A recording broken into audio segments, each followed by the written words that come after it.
मौरी हो। यो मौरी अहिले विश्वमै लोप हुँदै गइरहेछ। अर्को जातको मौरी सेरामी के भन्नुभयो सर यो मौरी? एपिसेरेना भन्ने जातको हो। यो यसको मह चाहिँ एकदमै राम्रो, स्वास्थ्यको लागि नि धेरै राम्रो हुन्छ होइन, खानको लागि नि धेरै राम्रो हुन्छ। अब यस्तो यो मौरी चाहिँ बिस्तारै लोप हुँदैछ क्या। अब हाम्रोमा चाहिँ अलिकति हामीले संरक्षण गरेर यो बाँकामा चाहिँ कहिले पनि मौरीले छोड्दैन। यतापट्टि दराज पनि छ, अर्को सानो बाँका पनि छ, तल घरमा पनि छ, 3 ठाउँमा छोड्दैन। माथि हाम्रो यहाँ कुमारजीको पनि लगभग 50-60वटा घरमा, मुढे घरहरूमा यो खोपे घार भन्छ, अब त्यस्तो घरहरूमा चाहिँ बसिरहेछ। दर्शक यति बेला हामी चौगाडामा छौँ र आज हामीसँग एकजना विशेषज्ञ हुनुहुन्छ मौरीको र एकजना चाहिँ रामचन्द्र सर हुनुहुन्छ। विशेष गरी आज हामी चाहिँ उहाँको मौरीको घार निकाल्ने दिन परेको हुँदा ठ्याक्कै हामी समयवश आइपुगेका छौँ र विशेष कुराकानी गर्नेछौँ। सर नमस्कार। नमस्कार। के छ, आराम हुनुहुन्छ? एकदमै आराम छु सर। आज एकाएक मौरीको घार निकाल्ने दिन परेछ, के छ सर? होइन त्यस्तै संजोग के, यसलाई अब धेरै समय राख्यो भने नि होइन, सरले भन्दै हुनुहुन्थ्यो नि यिनीहरूले खारै सकिदिन्छ कि हजुर यिनीहरूले। अनि यिनीहरू ठ्याक्क भरिया टाइम बनाएर हामीले झिक्नुपर्ने हुन्छ। अनि त्यही टाइममा यसो हेरेको निस्किरहेको रहेछ कि हजुर। अनि त्यही भएर यो गरिरहेको हो हामीले चाहिँ। तपाईँले कहिले के गर्नुहुन्छ, कहिले के गर्नुहुन्छ? होइन सर, यो जङ्गलमा खोरिया वन जङ्गलमा यस्तो बसिसकेपछि यो कन्दमूल खाने, अब यस्तै अर्ग्यानिक चिजहरू खाने यस्तै बानी परेको छ। आइपर्छ सर बेला बेला। आफ्नै बाँकामा बसेको माउरीको अब यो आफूलाई वर्ष दिनभरिलाई खानालाई पुग्छ। त्यही हो। बेला बेलामा आइपर्छ भने मतलब आफ्नै घरमा तपाईँ? होइन, आफ्नो घरमा छ मेरो यहाँ बोका, खसी, कुखुरा, अब अर्ग्यानिक चिजहरू, कुबिन्डोहरू, मकैहरू भयो, यहाँ अब जङ्गलमा पाउने फलफुलहरू भयो, अब देखि सबै अर्ग्यानिक चिजहरू त पाइयो नि त। यस्तो चिज त अब जो पायो त्यसले पैसामा तुलना गरेर पैसाले पाउँदैन नि त। यस्तो जुन होइन सरहरूलाई चखाइदिनु त, जुन रानो माउरीले सिल गरेको मौरीको मह, अब त्यो खानलाई त धेरै गाह्रो गर्नुपर्छ नि त। जो पायो त्यसले गर्दैन। चिनी चास्नी राखेर बना हुन्छ, त्यही पनि अब वरिपरि विभिन्न चिनीको उहरू राखिदिएर त्यो आधुनिक घरहरूमा। अनि त्यही पनि यो बेग्लै जातको मौरी हो। यो मौरी अहिले विश्वमै लोप हुँदै गइरहेछ। अर्को जातको मौरी। सेरामी के भन्नुभयो सर यो मौरी? एपिसेरेना भन्ने जातको हो। यसको मह चाहिँ एकदमै राम्रो, स्वास्थ्यको लागि नि धेरै राम्रो हुन्छ होइन, खानको लागि नि धेरै राम्रो हुन्छ।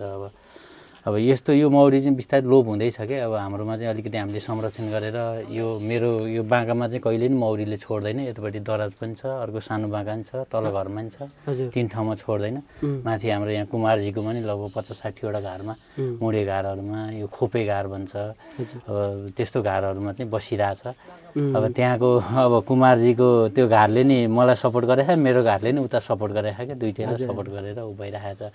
अनि त्यही पनि हामीसँग यो लगभग ठुलो परिणाममा जङ्गल छ। जङ्गलमा यहाँ कटुसहरू छ, अनि यो अरू विभिन्न यो मौरीलाई मनपर्नेहरू खानेकुराहरू चाहिँ यो जङ्गलमा पाउने हुँदाखेरि यिनीहरू चाहिँ यो ठाउँमा चाहिँ आएर मौरीले घार बनाएर बसिरहेको हुन्छ। यो जङ्गल नजिकै भएको कारणले नि यसको चाहिँ छ, जो मौरी आएर बसेर यिनीहरूलाई खानेकुरा भएको कारणले चाहिँ बसिरहेको हुन्छ।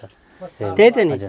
अब भनेपछि त धेरै मेहनत छ यो। तपाईँ त मेहनती मान्छे, तपाईँ मैले के मेहनत गरे धेरै भनिराख्नै पर्दैन होइन सर? ठिकै छ, मेहनत गरे होइन सर, अल्छीले गर्ने काम गर्ने हो। देखिहाल्नु खेत जम्मै बाँझो छ। तपाईँले त्यसरी खरबुजा पनि फलाउनु भएको छ होइन? खरबुजा त्यस्तो मैले सोचेअनुसार भएन। मैले नेपालको लेटेस्ट भेराइटी लगाएको, सानो खालको 1.5 किलो हुने। अब त्यो पनि यो टेस्टेड भेराइटी हो। मैले चाहिँ यो टेस्टको लागि गरेको।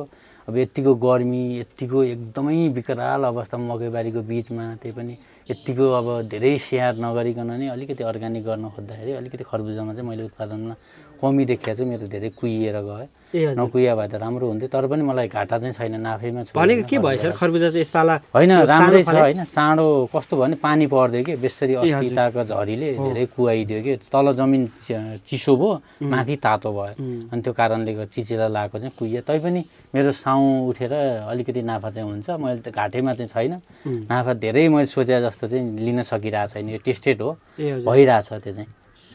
यो मौरीको मह चाहिँ कति केजी जति आउला सर आज यसो अनुमानित? खोइ कति आउला कुमार, यो 10 केजी जति आउँछ होला। 7-8 केजी हुन्छ कि? 7-8 केजी हुन्छ। मानोमा हुन्छ कि? त्यो हामीले मानामा राख्छौँ। ए मानोमा हुन्छ है। बेच्दाखेरि चाहिँ कसरी बेच्नु? माना बढी हुन्छ होइन कुमार? 1 केजीमा 700 ग्राम हुन्छ। उयो उसमा हामीले हाल्दाखेरि 700 ग्राम कति देखाएको थियो? 740 ग्राम देखाउँदो रहेछ एक भाँडामा उयो। ए ओके। जस्तो हजुरले यो एक भाँडा बेच्दाखेरि कति रुपियाँमा बेच्नुहुन्छ? 740 ग्राम अहिले त्यसलाई चाहिँ 1200 देखि 1500 सम्म दिइरहेको छ। जस्तो तपाईँकै हामीले यो अब यो त मैले बेच्दिनँ म आफै खान्ला हो तैपनि अब जस्तो हाम्रो यहाँ कुमार सर हुनुहुन्छ उहाँको त छ नि उहाँको त 1500सम्म होइन कुमार हामीले 1500 त्यो केजीको 1500मा यदि तपाईँहरूलाई चाहिएको खण्डमा चाहिँ उपलब्ध गराउनुहुन्छ यस्तै खालको अब हामीसँग धेरै चाहिँ छैन पहिल्यै अर्डर हुन्छ अग्रिम बुकिङ नै गरिरहेको हुन्छन् मान्छेले होइन यस्तो चाहियो चाहियो चाहियो भन्ने धेरै हुन्छन् हजुर अब उहाँहरूलाई नै दिइरहेको हुन्छ हामीले पुर्याउनै सकेको छैन यो बजारमा लगेर यसरी दिन भनेर चाहिँ दिनलाई चाहिँ उ गर्न सकिरहेको छैन त्यही हो यो मौरीको मह खानुको फाइदा त पक्कै थाहा होला सरलाई केही थाहा छ होइन फाइदा त धेरै छ सर मौरीको मह खानुको फाइदा चाहिँ अब धेरै मान्छेहरूले खाइरहेको हुन्छन् यो दुधसँग अलिकति एक एक चम्चा खाँदा पनि बच्चाहरूलाई पनि राम्रो भयो वृद्धहरूलाई पनि राम्रो भयो इम्युनिटी पावर पनि बढाउने भयो महले अलिकति शरीरलाई हट पनि बनाउँछ अब अरू विभिन्न अब सौन्दर्यता बढाउने पनि काम हुन्छ यो मौरीको महबाट चाहिँ जस्तै सुगरको काम पनि गर्यो सुगरको मात्रा त हुन्छ अनि सुगरको मात्रा अब चिनीको मात्रा भन्दा फेरि बेग्लै किसिमको हुन्छ तर सुगर रोगीले नि खान्छन् जुन यो अहिले मैले निचलिरहेको टिपिकल ओरिजिनल अर्ग्यानिक मौरीको चाहिँ खाँदाखेरि चाहिँ राम्रो हुन्छ जुन बजारमा पाउने भन्छन् नि अब विश्व बजारमा गएर नि नेपालको मह फिर्ता हुन्छ नि त जुन अब चिनी चास्नीमा त्यो भएर त्यस्तै भएर हुन सक्ला होइन त्यसरी गरे मह भन्दा यस्तो मह पाउनु भयो भने जुनसुकै रोगीहरूले पनि खाँदा चाहिँ राम्रो हुन्छ जुनसुकै रोगीले नि खाना हुन्छ भन्छु म चाहिँ यो राम्रो हुन्छ शरीर शुद्धिकरण गर्नेदेखि धेरै काम छ सर अब यो सबै चाहिँ साइन्टिफिक सबै मलाई चाहिँ थाहा छैन होइन तैपनि अब त्यो हेर्नुपर्छ तैपनि यो महको लागि चाहिँ धेरै फाइदाजनक छ स्वास्थ्यको लागि हजुरले आफै खाने म आफै दैनिक खाइरहेको हुन्छु नखाइकन त यहाँ काम गर्नै सक्दैन सर नबेच्ने भनेपछि होइन सर अब यो बेच्दिनँ होला सर यो अलिकति बाँकी छ आफैले खानको लागि अहिले आफैले खानको लागि हो सर जसले मह काट्छ उसले हात चाट्छ भने जस्तो मौरी नि आफैले हो आफैले खाने हो सर आफै पाल्ने आफै मौरी झिक्ने आफै खाने आफै काम गर्ने सर यो किनेर पाइने चिज होइन नि त सर यस्तो चिजहरू त इम्युनिटी पावरको लागि पनि काम इम्युनिटी पावर सौन्दर्यता बढाउँछ जुन आफ्नो थकितता बढाउँछ पेटहरू सफा गर्नेदेखि सबै यसले त अब धेरै राम्रो काम गर्छ नि त जुन जस्तो भए पनि यो मौरीको त धेरै फाइदाहरू छ नि त त्यसो हजुर त अब खेतबारीमा काम गर्ने मान्छे यो चिजले चाहिँ यसरी घरमै आएर बसेको मौरीको मह खाइराख्दाखेरि एक खालको इनर्जी पनि राम्रो हुन्छ जे होस् यो चाहिँ खानुपर्छ जसको घरमा मौरीको मह छ अब मौरी पाल्नुभएको छ उहाँहरूले चाहिँ आफैले खाँदा चाहिँ धेरै राम्रो दैनिक रूपमा तातो पानीमा एक एक चम्चा हालेर खाए नि भयो त्यत्तिकै खाए नि भयो जसरी खाँदा पनि हुन्छ यो चाहिँ मौरीको मह चाहिँ ओके अरू केही जो चाहिँ टाइममा आयो उसले चाहिँ अर्ग्यानिक र ओरिजिनल मह खानु पायो नि सर एकदमै र यो रामचन्द्र सरको मह यसमा ल हेर्नुहोस् है यो चाका अहिले हामीले त्यहाँबाट निकाल्दै थियौँ नेपाली उखान छ नि जसले मह काट्यो उसले हात चाट्यो र हामीले ओरिजिनल मह भेटाएपछि यसरी मजाले खाँदैछौँ होइन कतिको स्वादिलो छ जुसी अन कसरी हो सर यसलाई पाप पनि लाग्ला हामीलाई सर अन यस्तो लाइट बाल्ने सर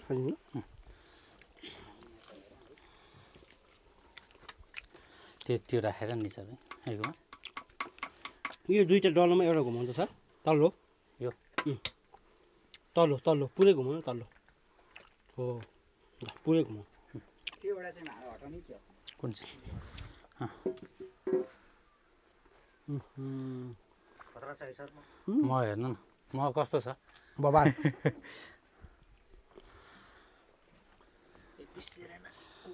एपी सेरेना जातको मह हो यो लोकल एकदम लोकल जातको क्या हेर्नु जसले मह काट्यो उसले हात चाट्ने हात भरि लाग्यो मजाले हजुर